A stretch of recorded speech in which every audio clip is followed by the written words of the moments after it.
Hai semua, gue Arik. Ini akan jadi video singkat. Gue pengen update tentang modifikasi keyboard gue. Nah, buat yang belum tahu, gue bikin video modifikasi keyboard karena gue masih amatir dan gue pengen modif ini dengan mengganti case-nya ke case akrilik.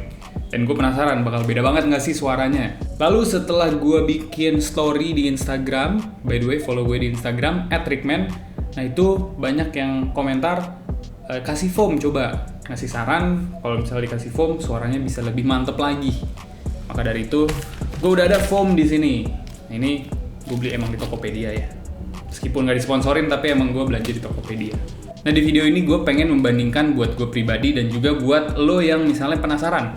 Sebenarnya ngaruh banget nggak sih pakai foam sama nggak pakai foam? Nah ini gue penasaran, jadi kita cari tahu bersama.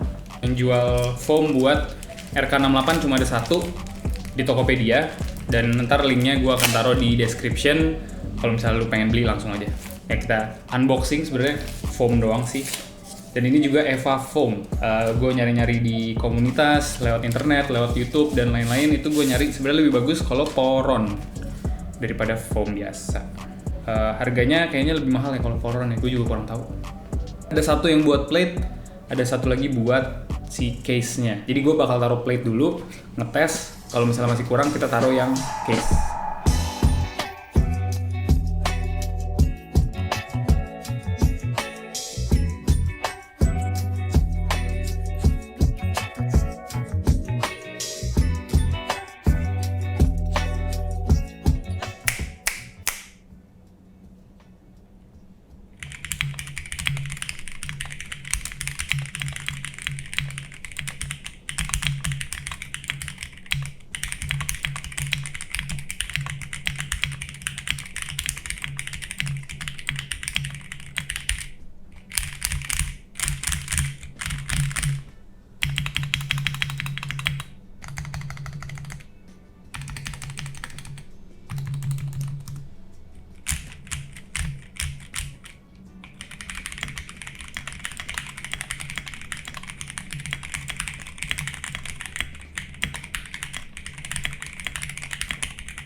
Oke, hasilnya menarik banget karena dengan adanya foam suaranya jadi lebih tebal dan lebih talky. Dan gue sih prefer suaranya lebih tebal ya, lebih talky. Dengan si acrylic case, kondisi awalnya ini sebenarnya udah enak banget suaranya menurut gue pribadi ya. Kembali lagi, gue bukan keyboard enthusiast, gue masih amatiran nih, masih belajar modifikasi keyboard. Dan hasilnya gue cukup memuaskan bagi gue dan cukup seneng. Kalau dipikir-pikir, gue beli base-nya itu 800.000, tapi modifnya itu kayak 800.000 sendiri lagi, jadi kayak 1,6 jadi totalnya. Dan kalau dipikir-pikir lagi, ada juga yang kayak My Neighbor Keyboard, gue pernah nyari dan nonton reviewnya itu, harganya 1,5 dan itu udah mantep. Jadi lebih murah itu malah kalau dihitung-hitung ya. Ya itu baru sesuatu yang gue ketahui dan pelajari setelah modif-modif itu. Ternyata bisa mahal juga. Mungkin kalau ada yang lebih ngerti keyboard atau pernah punya referensi boleh sharing di comments ya.